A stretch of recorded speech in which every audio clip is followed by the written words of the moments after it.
Reciban un cariñoso saludo y un abrazo en nombre de la primera iglesia presbiteriana hispana en la ciudad de Miami y un servidor, el reverendo José Manuel Capella Prats, pastor. En esta oportunidad tenemos nuestro encuentro con la Escritura Sagrada en el Evangelio según Marcos, capítulo 1, los versos del 21 al verso 28, en la traducción de la Biblia Reina Valera contemporánea. Recibimos la palabra en nombre de Dios así.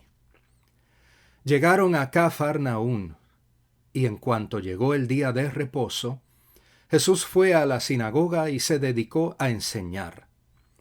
La gente se admiraba de sus enseñanzas, porque enseñaba como corresponde a quien tiene autoridad y no como los escribas. De pronto, un hombre que tenía un espíritu impuro comenzó a gritar en la sinagoga: «Oye, Jesús de Nazaret, ¿qué tienes contra nosotros? ¿Has venido a destruirnos? Yo sé quién eres tú, eres el Santo de Dios». Pero Jesús lo reprendió y le dijo: «Cállate y sal de ese hombre». El espíritu impuro sacudió al hombre con violencia y gritando con todas sus fuerzas salió de aquel hombre. Todos quedaron muy asombrados y se preguntaban unos a otros: ¿y esto qué es? ¿Acaso es una nueva enseñanza? Con toda autoridad manda incluso a los espíritus impuros y éstos lo obedecen. Y muy pronto, la fama de Jesús se difundió por toda la provincia de Galilea. Palabra de Dios. Los pasajes de las Escrituras Sagradas son una fuente inagotable de alimentación para nuestro ser. El pasaje que hoy leemos no es la excepción. Continúa donde pausamos la semana anterior. Allí vimos a Jesús anunciando la buena noticia de la llegada del reino de Dios. Luego lo vimos reclutando a sus primeros 4 discípulos: Andrés, Simón Pedro, Jacobo y Juan.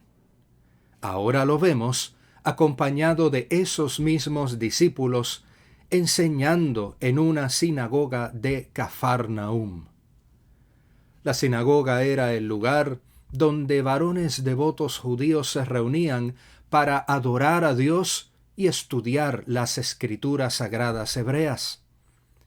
El culto era sencillo. Comenzaba con algunas oraciones tradicionales.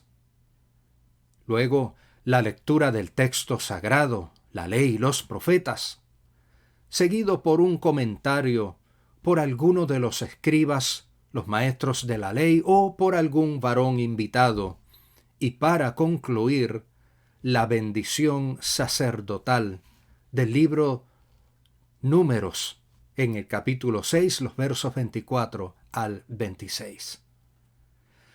La narración indica que en aquella ocasión Jesús era el que enseñaba.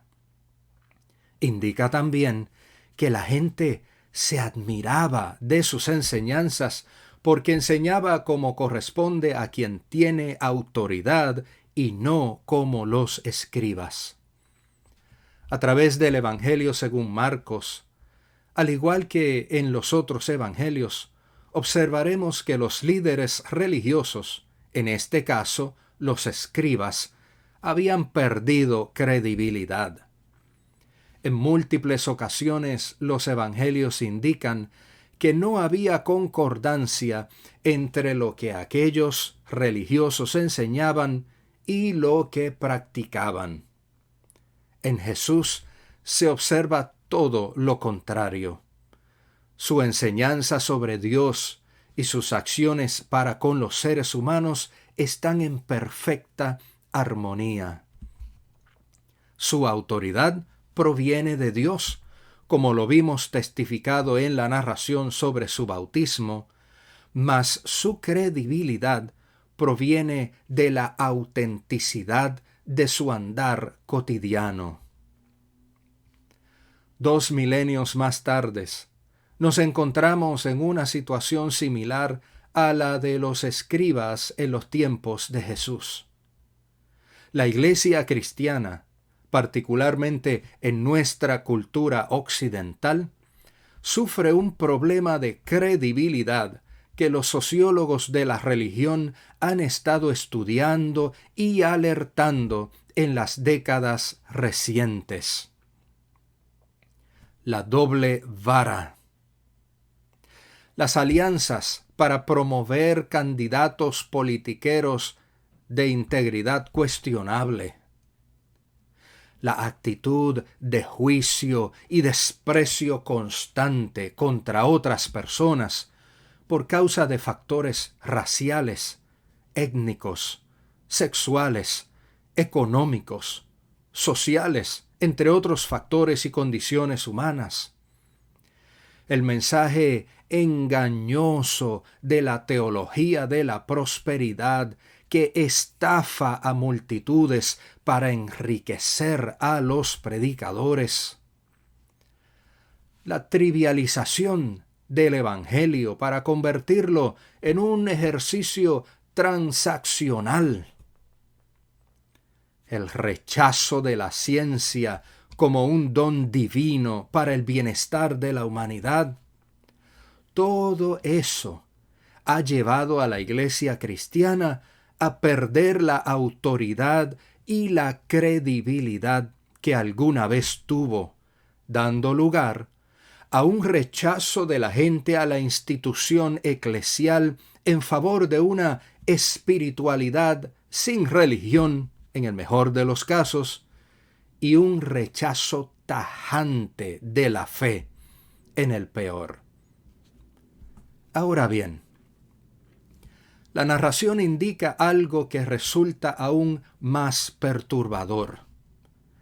Allí se encuentra un hombre poseído por un espíritu impuro, es decir, bajo la influencia de un espíritu maligno.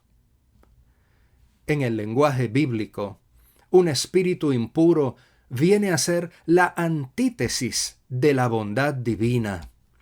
Es la representación de aquello que se opone a Dios y atenta contra el bienestar humano.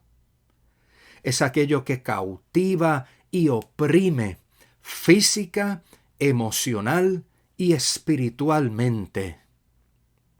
Es la personificación de la maldad absoluta. El texto cuenta que el espíritu impuro en posesión de aquel pobre hombre se dirige a Jesús gritando: «Yo sé quién eres tú, eres el Santo de Dios». Una de las grandes tristezas expuestas en el Evangelio según Marcos es que quienes debían saber quién es Jesús no eran capaces de reconocerlo. Según se observa en el capítulo 1 y luego en el capítulo 3 y el capítulo 5, los espíritus malignos son capaces de reconocer lo que los religiosos de su tiempo ignoraban. «Yo sé quién eres tú, eres el Santo de Dios». Aquel hombre fue finalmente liberado por el poder del Señor. Por más resistencia iracunda que presenten, los poderes del mal no son una amenaza verdadera para la fuerza divina. Por más ruido que hagan sus voces, no tienen la posibilidad de salir triunfantes ante la autoridad de la voz del Señor.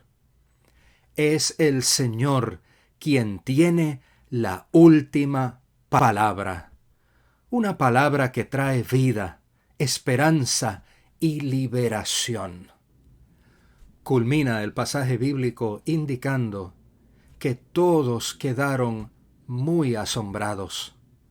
Sin embargo, es importante comprender que el asombro de la gente no implica fe ni compromiso.